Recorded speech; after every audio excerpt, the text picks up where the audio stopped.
நல்ல படிப்பு இருக்கு, பிசினஸ் தொடங்க துடிப்பு இருக்கு, ஆனா ஐடியா இல்லையா? ஏற்கனவே இருக்கிற பிசினஸ எக்ஸ்பேண்ட் பண்ண விருப்பமா? சுற்றுச்சூழல் பாதுகாப்பில் பங்கேற்கணுமா? உங்க எல்லாருக்குமே ஒரு சூப்பர் சான்ஸ். ஆகஸ்ட் 8, 9, 10 நடைபெறும் கோவை சுதேசி மேளாவில் கலந்துக்கோங்க. இடம் Kovai Rathnam hall, Pollachi main road, Eachanari, Coimbatore. மாறப்போகும் தலையெழுத்து உங்களுக்கு மட்டுமில்ல, இந்தியாவுக்கும் தான். உடனே ரிஜிஸ்டர் பண்ணுங்க. மேலும் தகவலுக்கு 9778741111 என்ற எண்ணை அணுகவும். கையெழுத்திடக்கூடிய பணிகளும் கேள்விக்கு பதிலளிக்கக்கூடிய பணிகளும் தொடங்கி இருக்கின்றேன். இதில் நான் கூட நேற்று பேசும்போது ஒரு பத்திரிகையாளர் கேட்டார், சட்டத்துறை அமைச்சர் ஏதோ ஒரு கூட்டத்தில் பேசும்போது ஒரு கருத்தை முன் வச்சாருன்னு சொல்லிட்டு. எங்கேயும் அதுபோல் செல்ல வேண்டிய அவசியம் எனக்கு இல்லை. நான் இங்கே தான் இருந்தேன், வழக்கறிஞரை சந்திச்சுக்கிட்டு தான் இருந்தேன். வழக்கு நீதிமன்றத்திலையும் உயர்நீதிமன்றத்திலையும் ஒரு மனுவை தாக்கல் செஞ்சோம், உச்சநீதிமன்றத்திலையும் ஒரு மனுவை தாக்கல் செஞ்சோம். வழக்கறிஞர்கள் வாதிட்டாங்க. ஒரு உரிய தீர்ப்பை நாங்கள் நீதிமன்றத்தின் மூலம் பெறக்கூடிய ஒரு சூழல் ஏற்பட்டது. ஆகையால் பொதுவெளியில் பொதுக்கூட்டங்களில், அதாவது இன்றைக்கி நிறைய நாட்டில் பிரச்சனை இருக்குது.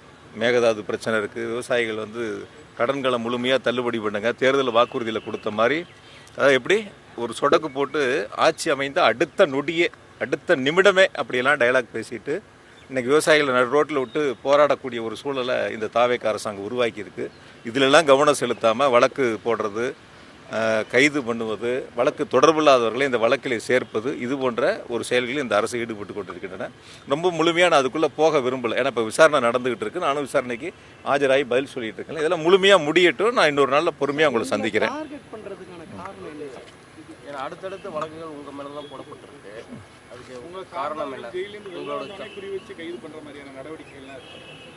இல்லை, எனக்குன்னு இல்லை, பொதுவாக நீங்கள் பார்த்துருப்பீங்க. இப்போ எல்லாத்துக்கும் தான் வருது. இப்போ எங்களுடைய மூத்த அமைச்சர்கள் மீதும் வழக்குகள் போடப்பட்டிருக்கின்றன. யாரெல்லாம் என்னென்னலாம் அவங்க என்னப்பா செஞ்சிட்ருக்காங்கிறதும் தெரியும். இப்போ தானே ஆயிருக்கு. பாவம், டைம் இருக்குது, பார்ப்போம் இன்னும் என்னென்னலாம் செய்ய போகிறாங்க, எப்படிலாம் மக்கள் பிரச்சனைகள் எப்படி கவனம் செலுத்த போகிறாங்க, இது போன்ற நிகழ்வுகள் எப்படி அரசாங்கம் கவனம் செலுத்துங்கிறது பொறுமையாக இருந்து பார்ப்போம். பொதுவாக ஒரு விஷயங்கள் நான் நேற்றே உங்ககிட்ட சொன்னேன் சார், ஒரு வழக்கில் 2 வழக்கில் எத்தனை வழக்குகள் எதிர்கொண்டாலும் சந்திப்பதற்கு தயாராக இருக்கும். நான் ஏற்கனவே ஒரு 1.25 வருஷம் சிறைவாசம்லாம் பார்த்தவன். அதெல்லாம் அஞ்சு பயந்தெல்லாம் ஓடக்கூடிய ஆள் நான் கிடையாது. அதெல்லாம் சந்திச்சுட்டு வந்த ஆள் தான். அதனால் ஏற்கனவே என்னுடைய 50 ஆண்டு கால பொது வாழ்வில், என்னோடய வயசு 50, 30 வருஷம் நான் பொது வாழ்வில் இருந்திருக்கேன். 20 வருஷத்தை கடந்து சட்டமன்ற உறுப்பினராக பணியாற்றிட்டு இருக்கேன். எனக்கு மக்கள் அந்த அங்கீகாரத்தை கொடுத்துருக்காங்க. என்னுடைய தலைவர், கழகத் தலைவர் மாண்புமிகு தளபதி அவர்கள் எனக்கான ஒரு அங்கீகாரத்தை கொடுத்துருக்குறாங்க. மக்கள் பணியாற்றக்கூடிய வாய்ப்பை கொடுத்துருக்காங்க. அதனால் நான் எந்த வழக்கை கண்டு அஞ்ச போவதில்லை, அஞ்சுவதற்கான வாய்ப்புகளும் இல்லை. சட்டப்படி எதிர்கொள்வோம். போதும், நான் இன்னொரு நாள் போதும் விடுங்க.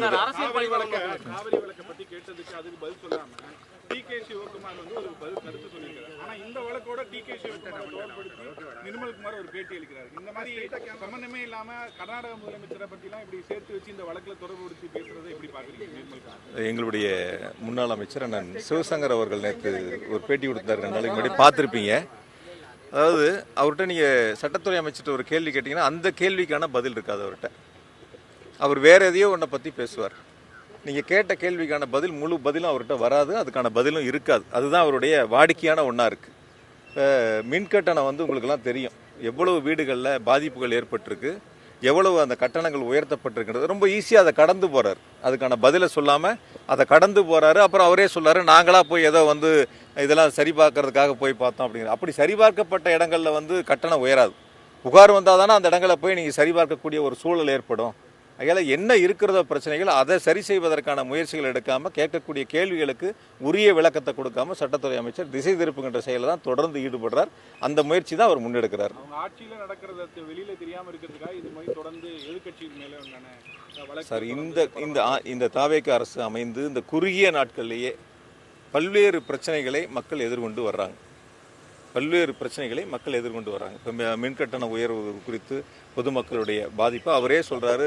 9 லட்சம் பேர் 10 லட்சம் பேர் பாதிப்புகள் ஏற்பட்டிருக்குன்ட்டு. அப்போ 9 லட்சம் குடும்பங்கள் அதில் ஒரு பாதிப்புகள் ஏற்பட்டிருக்குங்கிறது அவரே ஒத்துக்கிறார்.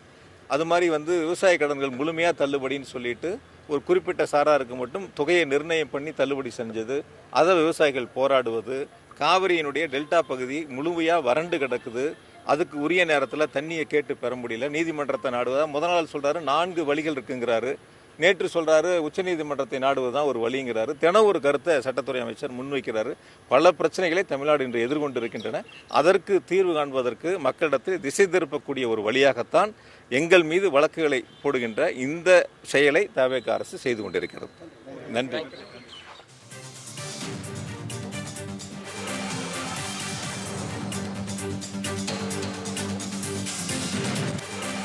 தமிழ் ஜனம் சேனலை சப்ஸ்கிரைப் பண்ணாம பார்த்துட்டு இருந்தீங்கன்னா மறக்காம சப்ஸ்கிரைப் பண்ணிடுங்க.